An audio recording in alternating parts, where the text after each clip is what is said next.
Bab 2239 ditendang.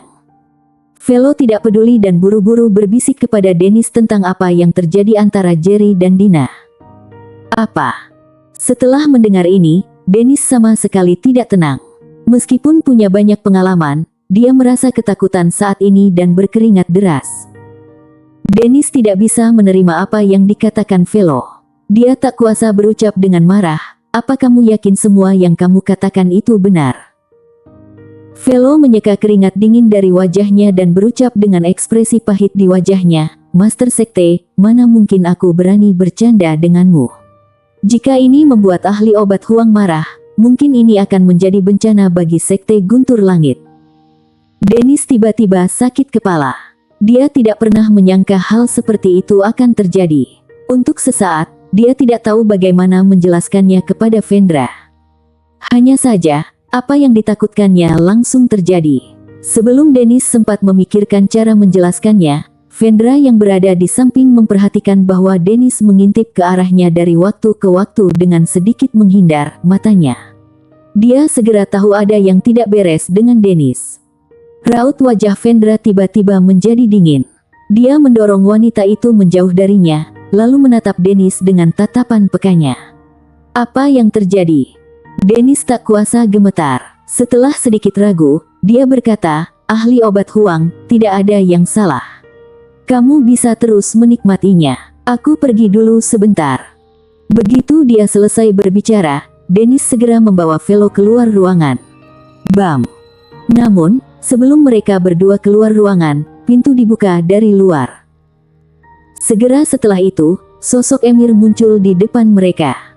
"Guru, gawat, ada masalah besar. Kak Dina berubah menjadi monster. Cepat pergi lihat, kalau terlambat, aku khawatir orang itu akan langsung membunuh Kak Dina." Emir yang terlihat sangat cemas berlari ke arah Vendra, lalu berkata dengan keras. "Apa?" Vendra berseru dengan marah. Ekspresinya sangat suram. Matanya yang dingin segera menatap Dennis yang tertegun di depan pintu. Ekspresi Dennis berubah-ubah. Dia awalnya ingin menyelesaikannya sendiri dan tidak memberitahu Vendra tentang hal itu, tetapi dia tidak menyangka murid Vendra akan datang. Vendra berjalan menuju pintu dan mengancam, "Dennis, besar sekali nyalimu. Kamu bisa-bisanya membiarkan muridmu menindas muridku. Kalau terjadi sesuatu dengan muridku, Sekte Guntur Langit tidak akan ada di kota Hydra lagi." Meskipun Dennis tidak mengetahui detail kejadian tersebut, dia sangat kesal karena diancam oleh Vendra saat ini. Jika bukan mengkhawatirkan para seniman bela diri yang melindungi Vendra demi pil obat beracun tersebut, Dennis sudah pasti akan langsung mematahkan leher Vendra karena ucapan sombongnya tadi. Dalam kemarahan, dia mengabaikan Vendra dan bergegas menuju Jerry. Kelompok itu tiba dengan cepat. Vendra menatap murid-murid di depannya dan bertanya dengan marah, "Di mana Dina?" Emir mengulurkan tangannya dan menunjuk ke Dina yang terbaring di tanah lebih dari 10 meter dari semua orang. "Guru, Kak Dina, ada di sana." Kemudian, dia berpura-pura patah hati. Dia berusaha keras untuk mengeluarkan sedikit air mata, lalu berlari ke arah Emir dan meratap, "Oh, Kak Dina, kamu sangat menyedihkan." "Huhu Kak Dina, jangan takut, aku telah menemukan guru. Guru pasti akan membantumu pulih secantik sebelumnya." Dina memandang Emir dengan mata penuh kebencian. Tentu saja, dia tidak bisa melupakan betapa Emir keberatan dengannya sebelumnya. Segera, matanya langsung menatap Vendra, seolah-olah melihat sosok penyelamat. Dia mencoba yang terbaik untuk merangkak. "Guru, kamu akhirnya sampai di sini. Tolong selamatkan aku secepatnya. Aku tidak mau menjadi seperti ini. Tolong, selama kamu menyelamatkanku, nyawaku akan menjadi milikmu mulai sekarang. Aku bersedia melakukan segalanya untukmu, bahkan menjadi budakmu, Guru." Vendra juga terkejut saat melihat Dina berubah menjadi seperti ini. Tepat ketika semua orang mengira Vendra akan memberi pelajaran pada Jerry untuk membalaskan dendam Dina, sesuatu yang tidak terduga terjadi. Bam! Vendra tampak kejam dan mengusir Dina. Ketika tubuh Dina menyentuh tanah, nyawanya sudah melayang. Bersambung. Bab 2240 minta maaf.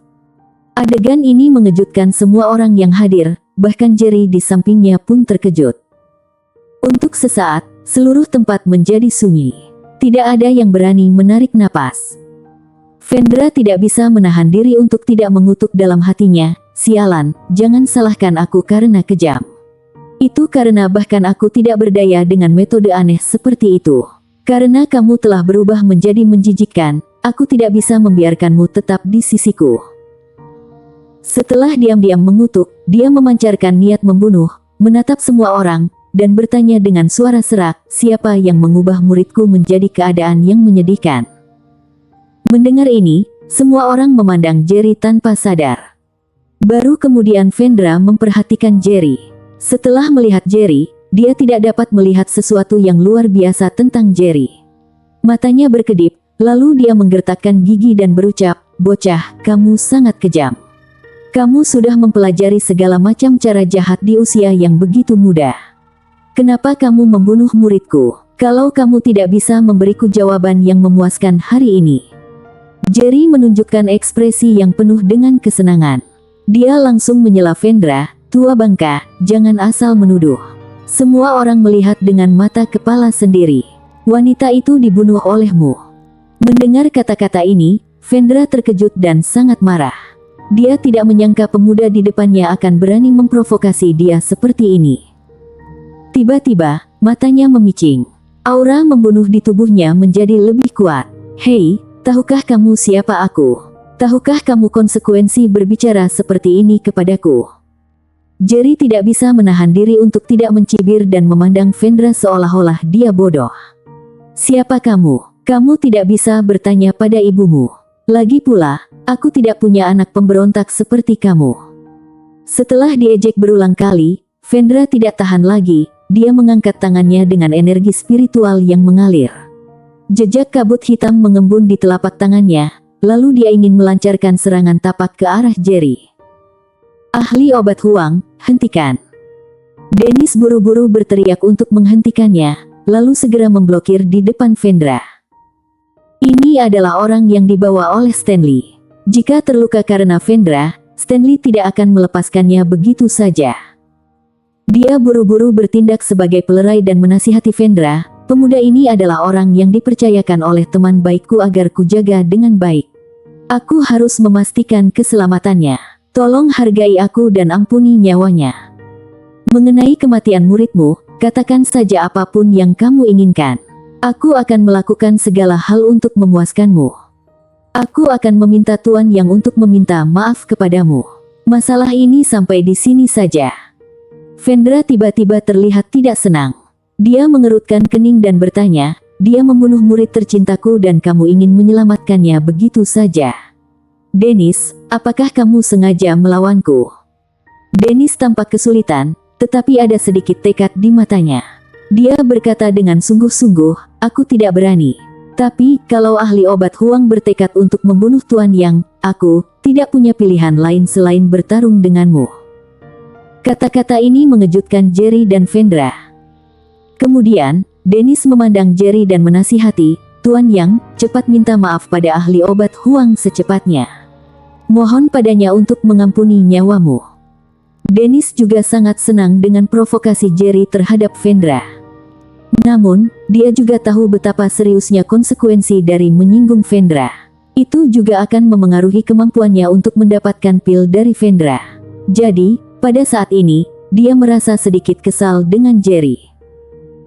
Segera setelah itu, Dennis menggunakan teknik transmisi suara lagi dan berkata dengan suara yang hanya dapat didengar oleh Jerry, "Kamu tidak dapat membayangkan betapa kuatnya pendukung di belakang Vendra.